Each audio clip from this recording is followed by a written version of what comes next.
Hey, first up is Samantha.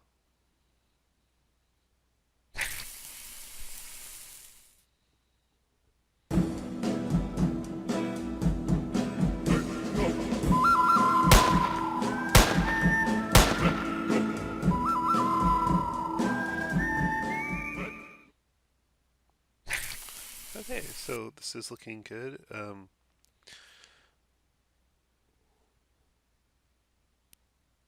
I was looking I think it's kind of in the edges of this waffle. I'm wondering if you could clean that up a little bit because it looks a little sort of pixelated along that edge.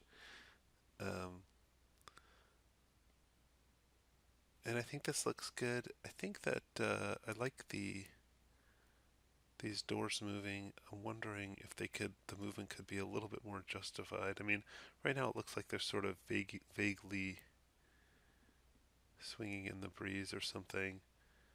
And I was thinking maybe it would look good if it looked like someone had just passed through, like it was more, you know, kind of swing back and forth and settle to a stop. Um, but I suppose it could just be blowing in the breeze too. And I thought it was good how this kind of responds to the gunshots. And I was thinking maybe because the paper is so aged, if the writing could have some aging itself as well. Um, just so it's not so clean and perfect compared to the amount of aging on the paper. Um,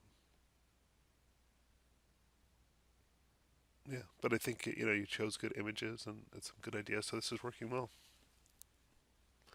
Next up is Jared, and as I mentioned in the comments below, turning your After Effects file by itself doesn't allow me to see anything. You'll notice how small it is. It's only 429K. So the After Effects file does not embed any image or movie or sound that you used in it. The After Effects file just sort of points to those, and that's why it's essential to render out and turn in a movie. I mean, if you wanted me to look at your After Effects file, I could if you included all of the images and audio and video sourced in that file. But you can't just turn in the After Effects file because all I'll see is like some layers and then the image will just be color bars, meaning it doesn't have the images to refer to. So, all of the assignments list the submission requirements and mentions like an MOV file, although I'm also happy to accept an MP4.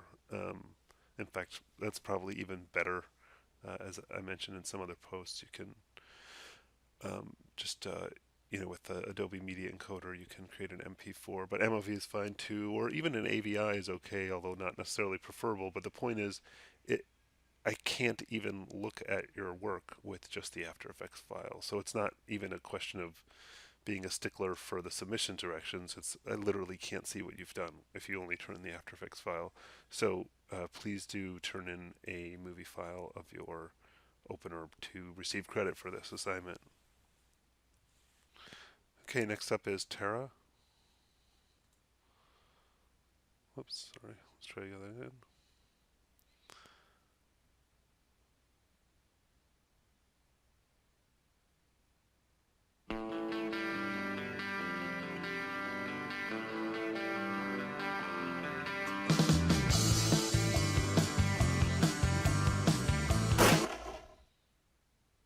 Okay. Um,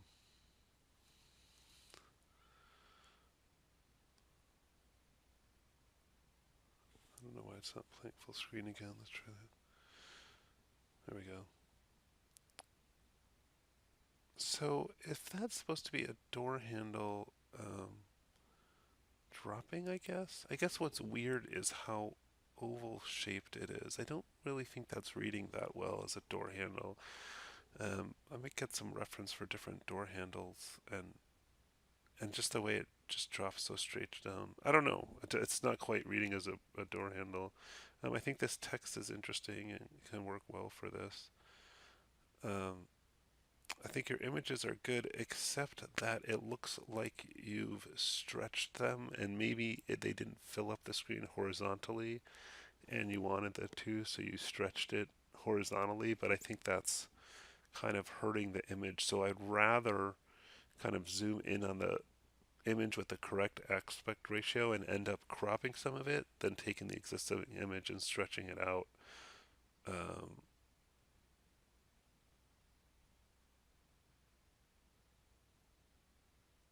so yeah, and yeah, I mean that comes together well. You asked about the in here. You said that you attempted the light shining through the door without having much. It was not looking right, so you took that out. And I had an idea for that.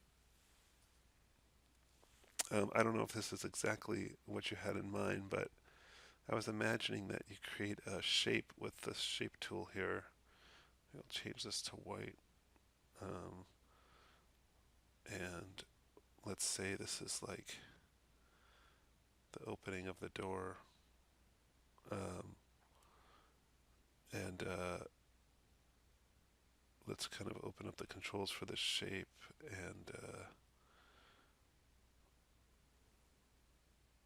Um,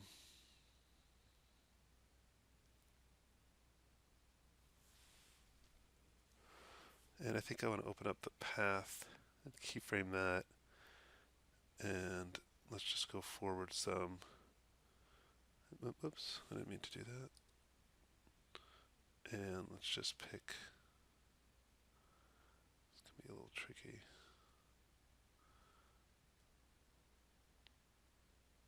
I should be able to pick the corner of that. Maybe I need.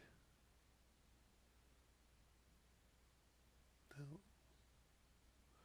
I think maybe if I double click on it, it'll let me pick that corner point.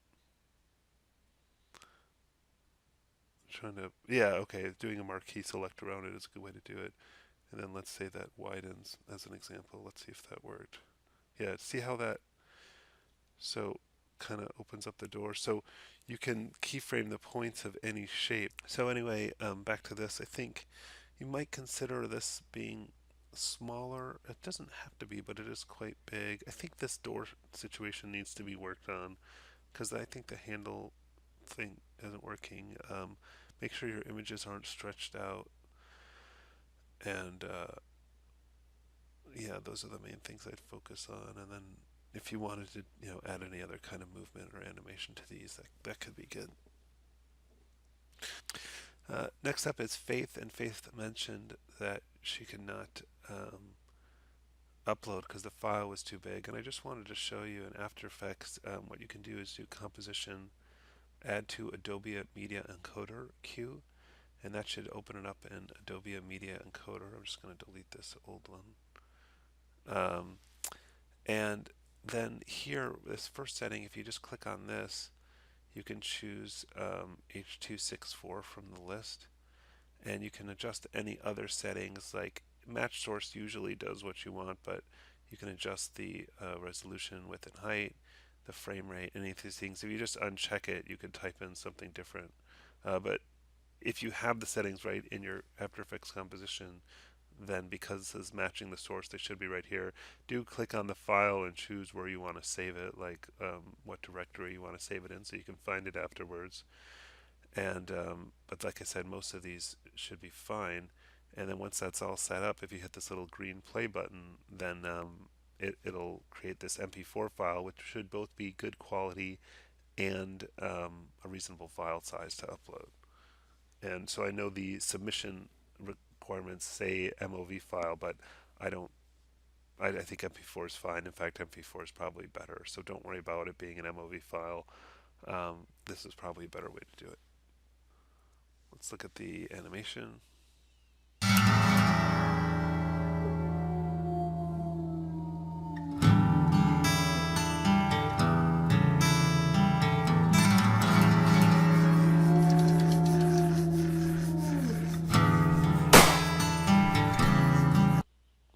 Okay, so this is looking pretty good. I think most of the elements work together well.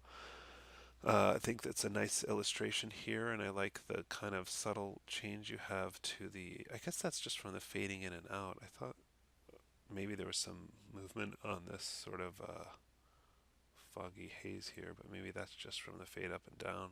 But it seems it kind of works. I had thought maybe because it's a rotting pumpkin, you might want to play with the uh, puppet warp tool to have it kind of like sinking in subtly, like maybe after the text comes up, even just one kind of little like kind of squish or something. It could be interesting. You know, it's not necessary, but something you might want to try. I think the background texture is okay, although it's a bit contrasty and bright with to have white text on. But it's okay. But maybe you want to, kind of tweak the colors or brightness on that a bit to just or lower the contrast some, so the text pops better. Because I noticed, like, you have it fading up and down. Like on this frame, the text pops much better than, say, on this frame, where the background is more contrasty. The other thing I would say is that there's a lot of fading to black and then fading back up and then fading to black and then fading back up. So what I would say is maybe just keep the background on and either just fade up down the text or have the text move in and out in the way you have the which one is it? The first one? This one. Maybe you want to continue that for the rest of the text and leave the background on. But I think there's just a bit too much fading up and down to black for the middle of the title sequence. I think the flash and gunshot is good, though I would speed up the flash because it felt a little slow.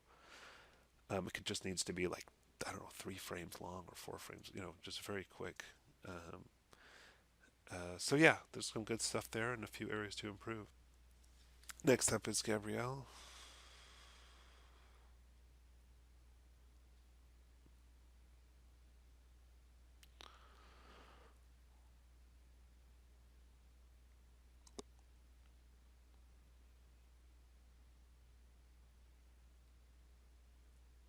Oh, I think I have the audio off. Sorry, let's watch that one more time with the audio on.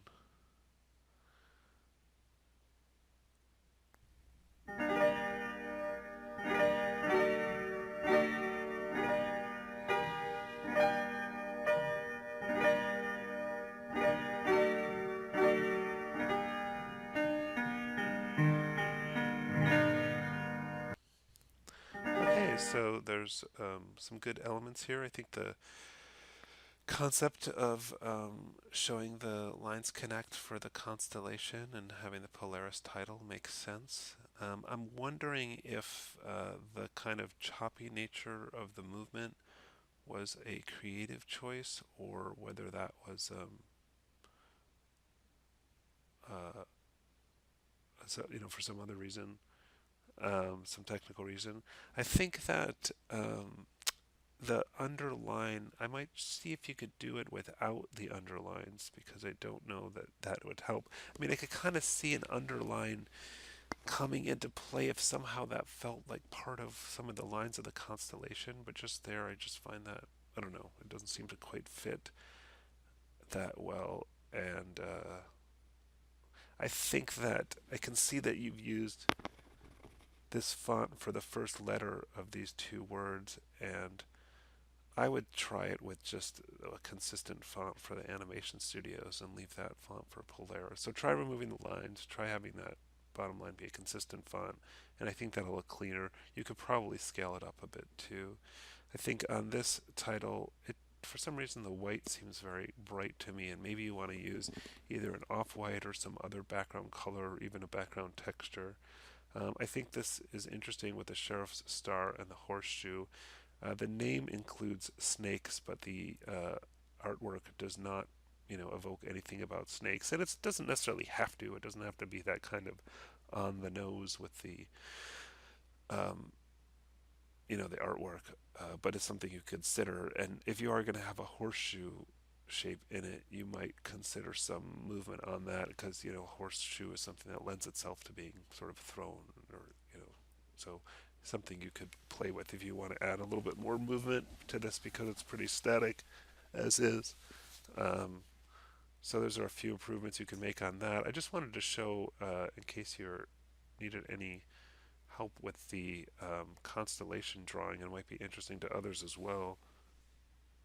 So I'm in After Effects now, and I'm going to get the pen tool, and I'm going to make sure there's some kind of stroke on here. This can be whatever color you want, but it needs to be turned on.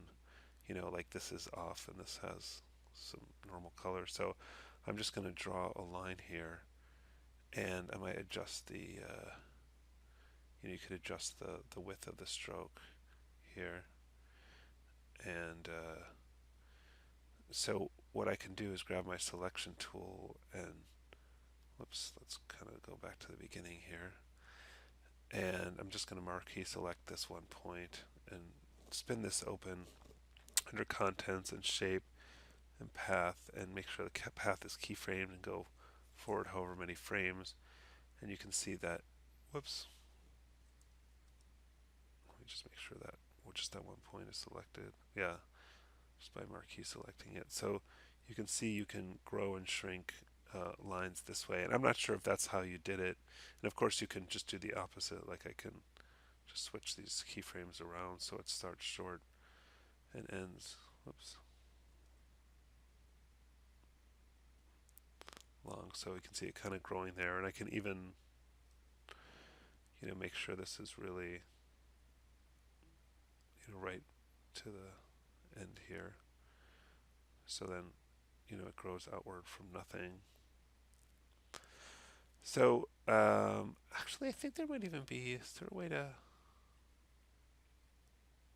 I thought maybe there was some thing you could add to, or maybe here to like, oh yeah, it's the same thing. Yeah, you can round the corners of it too if you want. So, oh, doesn't that round? Oh, I guess that only works for a shape, not a, just a line. Um, but anyway, yeah,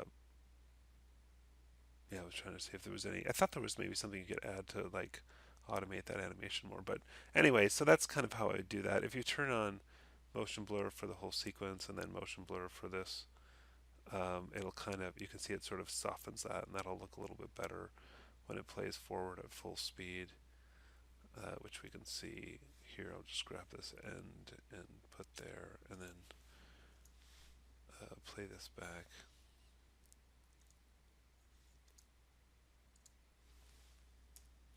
This doesn't want to play back for me, but anyway, whoops. You get the idea there. It's kind of so that I feel like that looks a little smoother and nicer than however you're doing. But maybe you wanted that choppy look. I don't know, but I thought this looks a little better, and I just wanted to see other people see how you might approach something like that. Next up is Anre.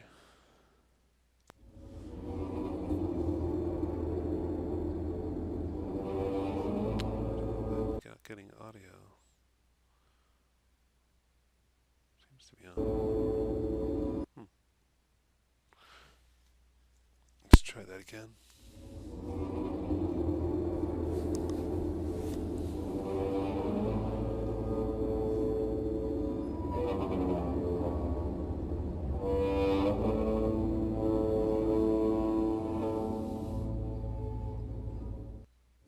Okay, so there's a lot of good stuff going on here. Um, I like the different layers. It's kind of a subtle thing, but it looks like these rocks are on a foreground layer and moving differently than the background. There's also the nice little movement of the grass here. So those are all nice touches. Maybe it all have, and the little dust particles are a good touch too.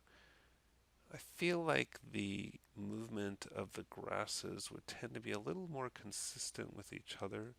So, for example, you have different grasses moving opposite each other, and if the wind's blowing going to be blowing pretty consistently across all of them. They don't all have to be exactly timed together. It'd actually be nice if there's little offsets, but you do have some of the grasses moving directly opposite to each other, like these two, for example, this one and this one seem to move toward and away each other, but they would tend to move, they'd all be affected by the same wind, so they'd all tend to be blown. And like I said, you could offset it because the wind might hit, say this one before it hits that one before it hits that one. So we could be slightly offset from each other, but mostly they'll all kind of blow together with a little bit of offset. Um, I think that There's enough other movement that I might have the West Wind films be more static, just because you've got a lot going on, which is good. The background stuff, including the clouds changing. So there's a lot happening, and I like all that. But I think that then therefore the title moving also is just we just want to be able to easily read and see the title at that point because there's enough life to the background by itself. And I like the whole book thing and the page turn. I think that's coming across very well. And you've got this kind of burn-in effect, which is all right. And you even sort of go right by this page, which is kind of cool. Yeah. And then a burn-in here.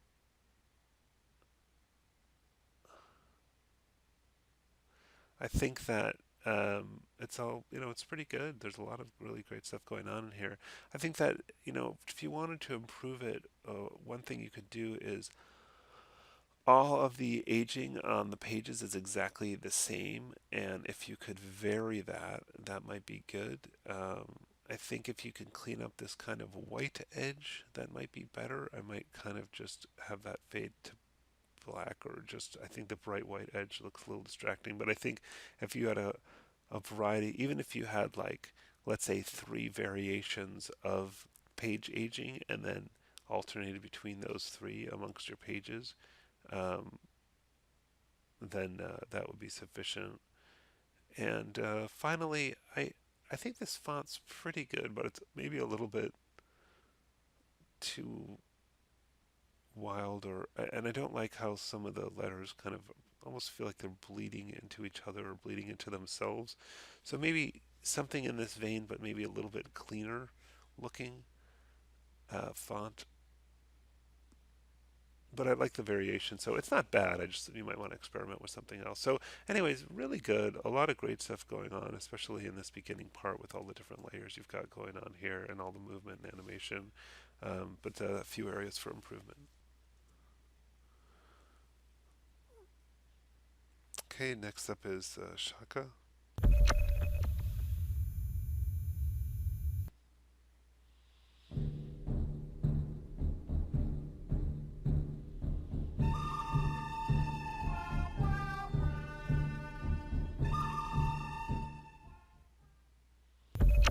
All right, so there's a lot of good stuff going on here. Um, I think the bullet animation looks cool, even though I don't imagine he did it in After Effects, but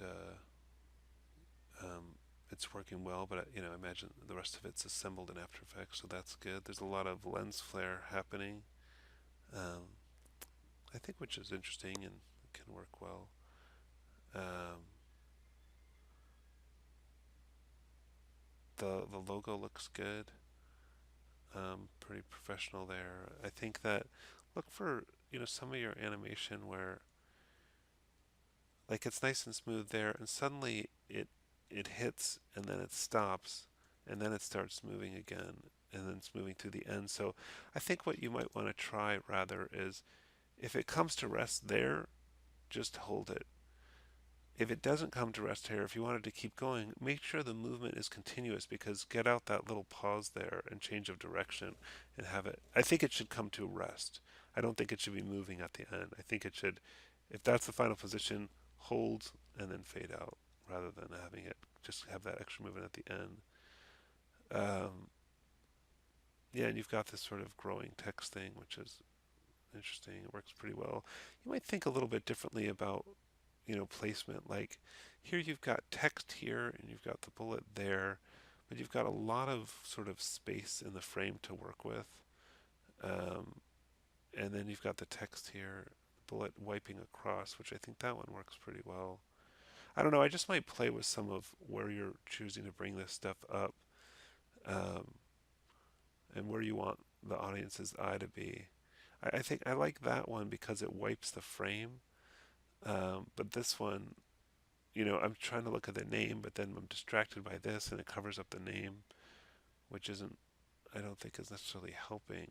But maybe, with that idea of the bullet wiping across the frame, maybe that would be the thing to do is just do a series of kind of wipes with the bullet rather than having it just fly at I mean, which I guess it's kind of doing, but I think the way it's just flying straight at the camera is what's rather than the working kind of across seems to work better. Um, so maybe do more of those sort of where it feels like it's wiping across. And then you could play with where the text is versus where the bullet comes in. Because the bullet comes in dead center here and there's text there. And if you, for example, yeah, I guess it's going to cover up pretty much wherever you are. Yeah, I guess the one that works best is that, for me, is that left to right wipe. So maybe like left to right and right to left and then left to right again. You could try that. Anyways, it's a pretty good look and some nice work. Next up is Connor.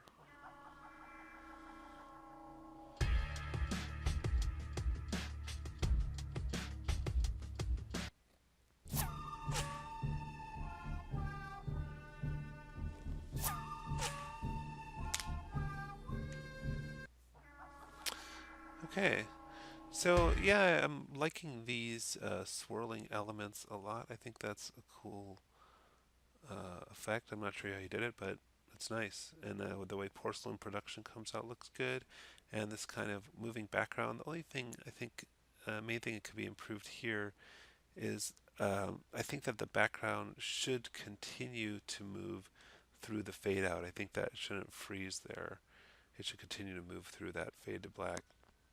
I think that the audio change was a bit abrupt here. I'll just play that again.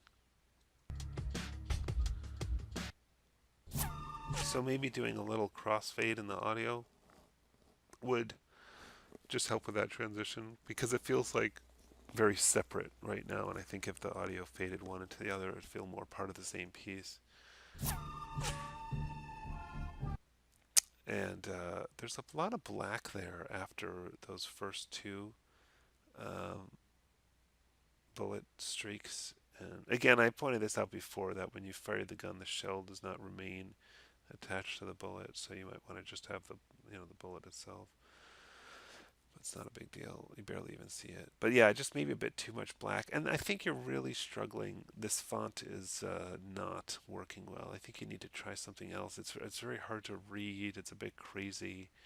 And it just doesn't read well. So I think the actual animation and the way it is revealed is fine, but the font itself is just not working well for this. I mean, even like that barely even looks like an S, and I'm not sure what it's sort of trying to evoke. So definitely try a different font than this one. Um, and then remove some of that black, as I mentioned before. But yeah, some really good elements here, and with a few improvements, I think it'll be better. Next up is Justin.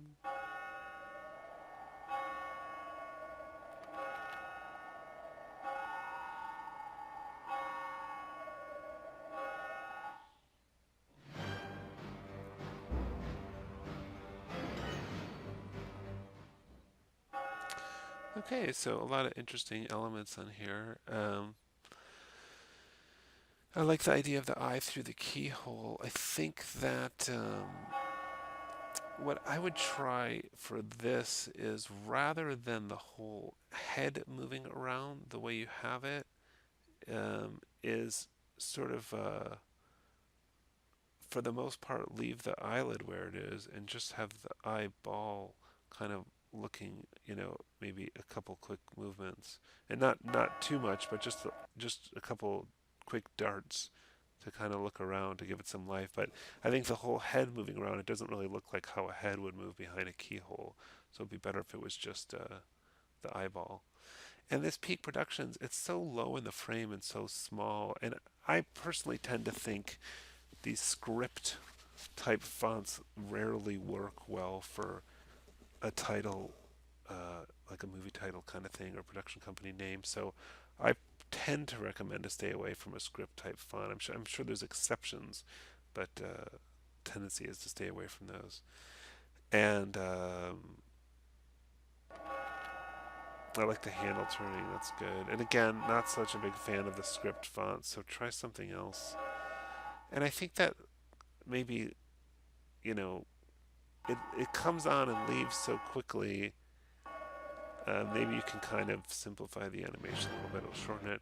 I think this spark thing looks weird here because I'm not sure what that's supposed to evoke. Like, why there's an explosion of sparks there. Like, what's it? Is it a firework? Is it sparks flying from something? Why is it in the middle of the frame above his head and below his crotch? Like, what's the source of these sparks? I don't know. I think that's not that well justified. I mean, I can understand when adding some more action animation, but I'm not sure it's sort of justified by the image or the clock strike 6 below. The other thing I was thinking is you have this kind of nice dark area at the top, which might lend itself to a good backdrop for an easier to read title than the bottom here, where you have a lot of contrast between the dark and the light, and the dark and the light, which makes it just harder to read the text. So see how if you like it at the top as well, and maybe separating these legs and that figure on two layers and having like a camera kind of slowly push in would be an interesting thing to do. Uh, like giving it a sense of parallax where the legs move in. I can sort of show you what I mean if you cut these out on two layers. So here I am in After Effects, and I'm not going to do it on your image. I'm just going to show the concept using some shapes. But let's say this is the going to represent the kind of legs of the one character. I know that doesn't look like much, but just conceptually, bear with me. um, Whoops, I think we want to do. I don't need a stroke on that. There we go. So, and then I'll just for the other character, I'm just gonna deselect that, and I'll use this. But you would rather than using shapes, you would want to just have these two things in separate layers on here. And what I wanted to show was using some of the 3D tools in After Effects. Um, so first I need to activate these as 3D layers, which is these buttons right here, that little kind of cube icon. And now these are 3D layers, and I can change the active camera to camera view 1. And if I select one of these layers, like this one, I can now move it in 3 dimensions. So I can have that sort of, off in the distance behind him. And you can't necessarily tell right here, although, yeah, that does look smaller now. But I could still like scale it up, like S for scale, and then if it's too small, make it a little bit bigger. But even though I'm scaling it, it's still you can still see it's well behind that one, and you can push it even further and scale it up more. But then you want to bring in a new camera. So I'm going to right mouse click and say new camera, and I'll just use the default camera.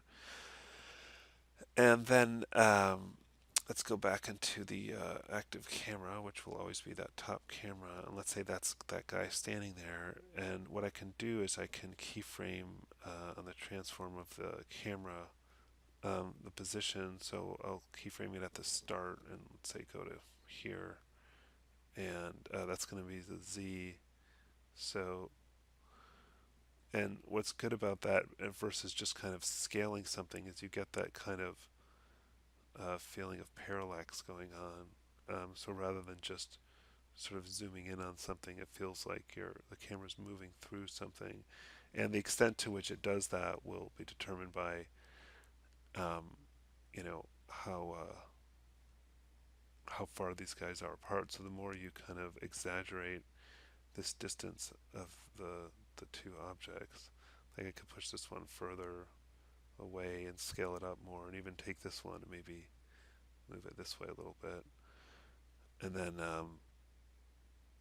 go back in here and maybe again make this one a little bit bigger.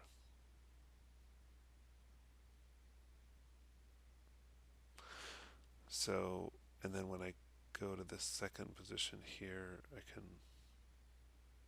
maybe I want to go even further with that Z position.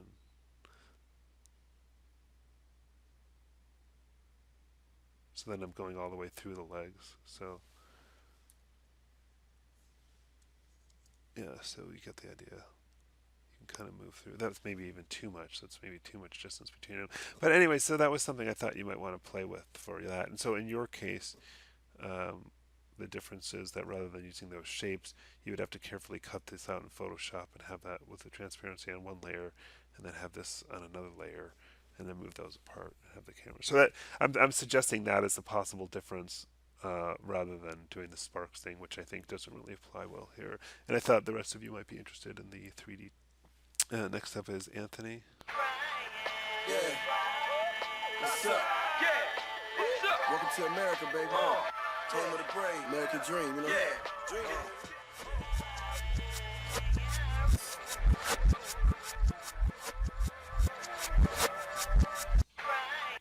Okay, so we've got a interesting background image to start. That looks good, and I think this text is okay, but I tend to think it's a bit hard to read, um, and I'm not sure, exactly what you're trying to evoke. But also, you know, you've got like Red Canary Productions, right?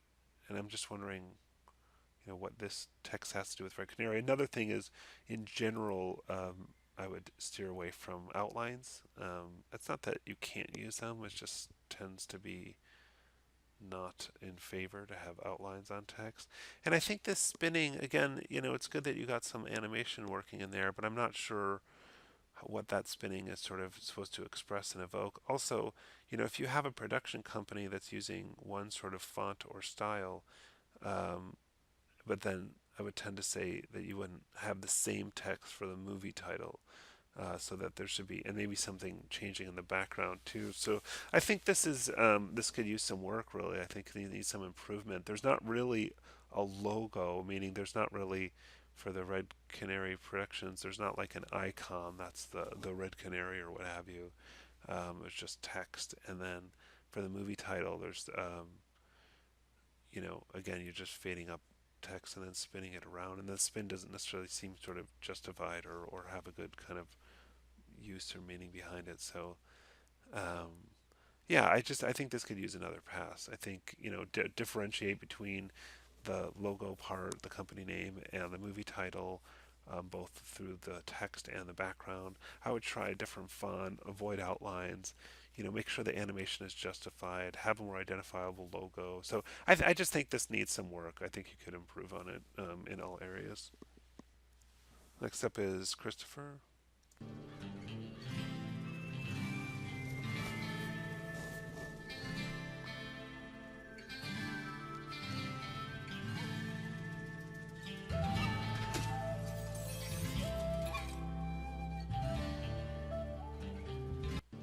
Okay, so yeah, I think this is a good choice of background image. The font's working okay. I like this artwork and the slow sort of movement against the backdrop, and I like how you've got this movement and the background movement simultaneously. That gives it a feeling of depth. This font, I'm not sure what you're trying to evoke, but I get kind of a what I would call like a retro modern feel, like meaning like it makes me think of like something like the original Terminator or something like that. Somehow, so if you were trying to give it a feel of the old west, I don't think that's succeeding.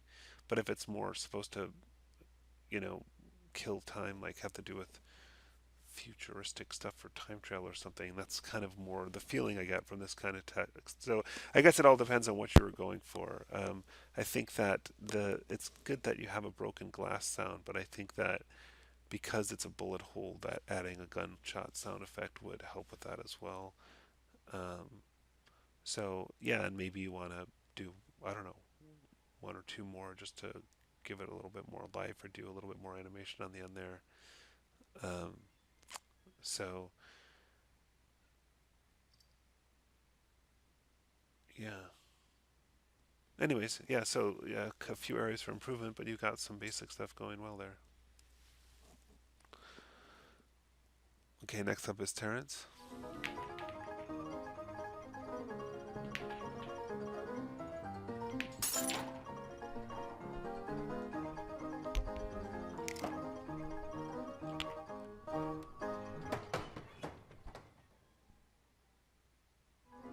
Okay, so you've got a lot going on here. Like you said, a very kind of cartoony style, with things looking kind of flat, which is all right. I think it. Yeah, I think like, as you mentioned, you started working with textures, and it's kind of tricky to find that balance between these very kind of solid fields of color and then kind of an intense texture there. And I think you need to make a choice between the two, because I think if you're going to have these some areas that are these very solid kind of iconic looking colors, then it should be like that all over. Or if you're going to use textures, I think it should be like that all over. But I think it's the mix that I'm struggling with a little bit. I mean, I think maybe you could get away with this background wood paneling because it's a little bit more toned down, but this very contrasty and colorful wood paneling down here seems to sort of be too much when compared to the more solid colors here. I just thought, kind of for fun, I'd mention that what this reminded me of was this. This is an old video game from when I was a kid, where called Tapper, where you had to like serve beers to these patrons, and just your kind of your style and the beer sliding across really reminded me of this game. So I actually thought one thing that occurred to me, and probably none of the rest of you have any nostalgia for something like this, but I just thought this, because you're going for a cartoony look, at least at the beginning, a style that was something like this, of this sort of old video game look, could be kind of a fun approach to it, and it would give it like a more consistent style. Then maybe you'd stay away from the textures and stuff, and go for something more like this. Um, so yeah, and the pool table, I think I was just sort of struggling with this a little bit. I think that the that cue ball moves very slowly, because obviously, and then to reveal the productions, and then the the stick breaks, but it doesn't really sort of justify why it breaks, and not that it necessarily has to, but it kind of just struck me as odd when it suddenly broke without any kind of sense of why it would break. Um, and I guess I'm also thinking that maybe, adding this whole element of the pool table is just not really necessary. I feel like you could be doing more with this part. Um, maybe using this top shelf, or maybe, having a beer slide across one way and then sliding across the other way. It could probably go faster. The other thing is I'd recommend turning on motion blur, which you can do um, in here. This If this is turned on, and per layer, and right here, that per layer, then you get some blur. So I think it'll look better if there's a little bit of blur in the movement. So I would try speeding up the beer, maybe staying in this thing for the for this title thing. I don't know, because I think that if it's also weird that you have that gender ruckus name here, but then production's all by itself here without the gender ruckus name. It seems like you'd want them together on the same screen, which is why I would tend to just stay in here and maybe just work on this image more and get it to where you're really happy with it and skip the pool table. That's what I would recommend. Um, and then I think that the doors falling is okay, but I think that what you want is a sense that it was attached by a hinge, maybe around here. So, which you kind of have, but I think the way they fall just looks odd. You'd sort of want maybe one hinge to release, and then it kind of swings and then falls from the other hinge. So, kind of like imagine there's a hinge here and a hinge here. And so, first it would kind of swing, around this point as the pivot point and maybe swing and swing back and then maybe drop straight down because the second hinge gave in, something like that. But I think the way it falls could be a little bit more thought through. And there's also some slightly kind of on this right one, there's this sort of weird kind of pop in the movement which you want. And again, both with the former text and this text, I tend to discourage outlines. So see, take a look at it without the outline and see how you like that, both for that and this that text and this text. Next up is Stephanie.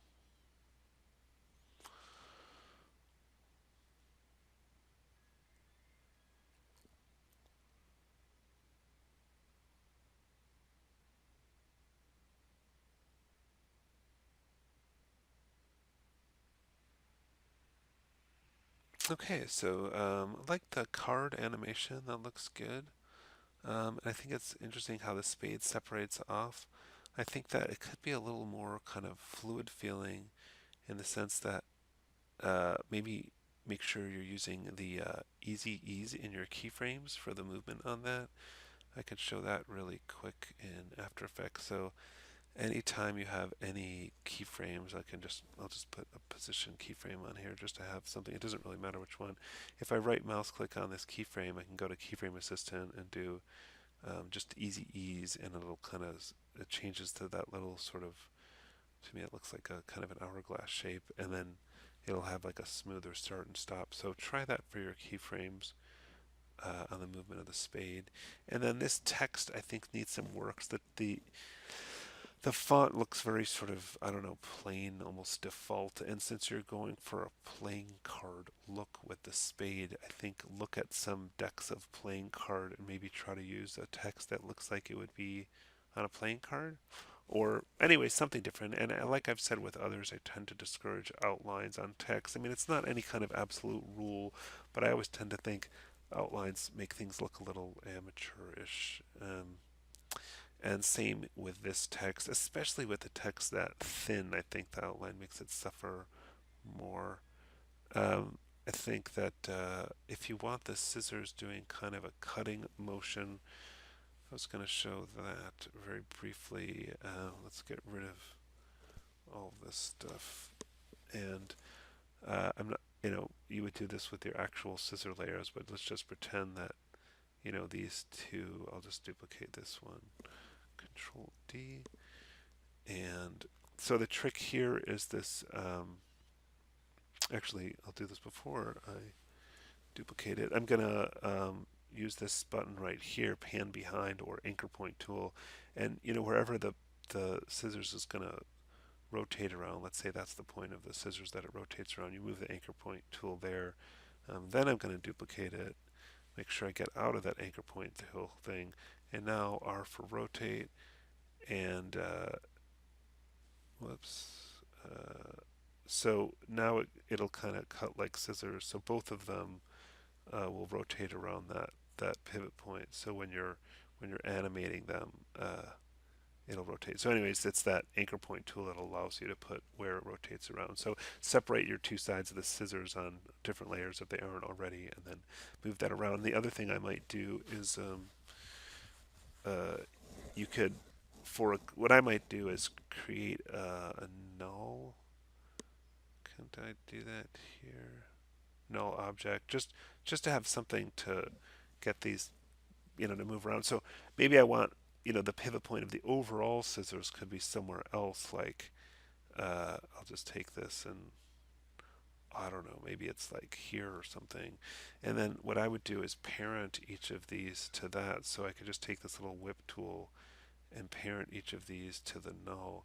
And so that way, if I want to move the whole scissors around, I can grab the null, and the null won't render out. It's like an object, or I can rotate around that point for the whole scissors can rotate, but then each individual part here can rotate separately and cut like that. So that's sort of how I would set up the scissors with the null and then the two sides parented to it with a proper anchor point.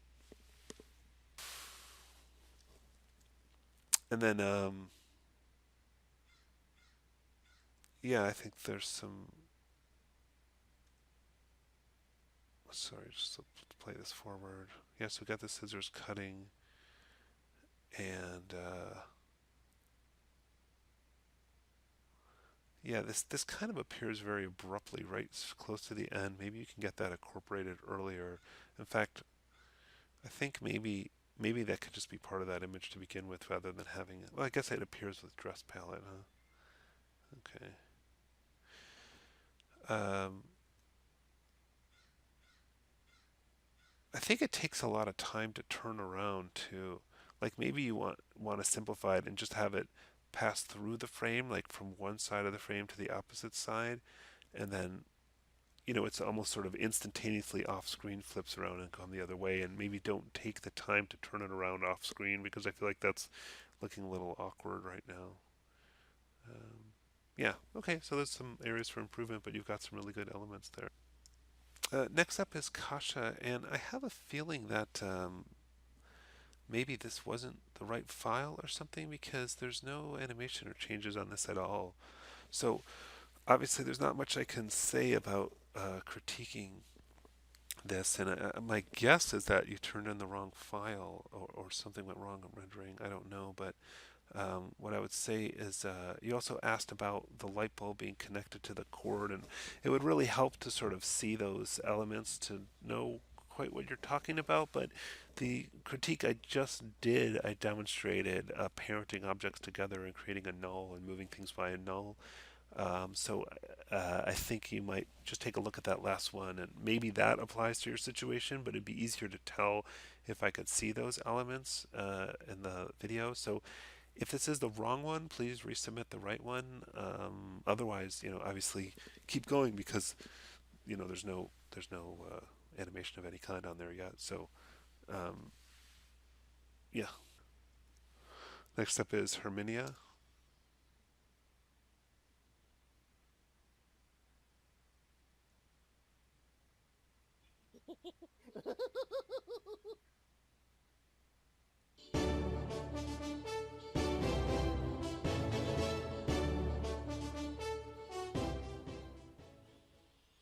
Okay, so a couple different elements here.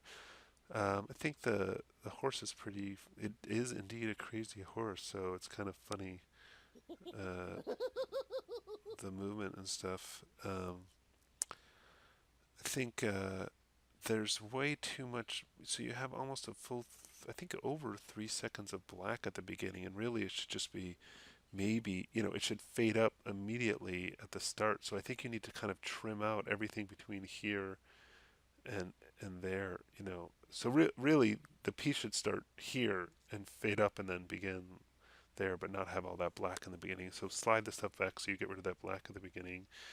Um, this will look improved if you turn on motion blur, which I've shown before, but you can turn that on by turning on for the whole sequence here and then per layer there. Um, and then that will help with that movement. I think maybe once the letters settle there, you could keep it still because you've got all this movement on the horse. Sort of, I don't know. I mean, this really jagged look you have is both interesting and odd at the same time. I'm kind of two minds about it. But it could be something to play with. And this kind of sort of fly in is, I don't know. My feeling is it doesn't lend itself to the look of this image. That sort of that spinning fly-in of the background. So I don't know. Maybe experiment with something different. And then the title, because this is a movie title, the width and the guns should both be capitalized. And again, I might try a different font.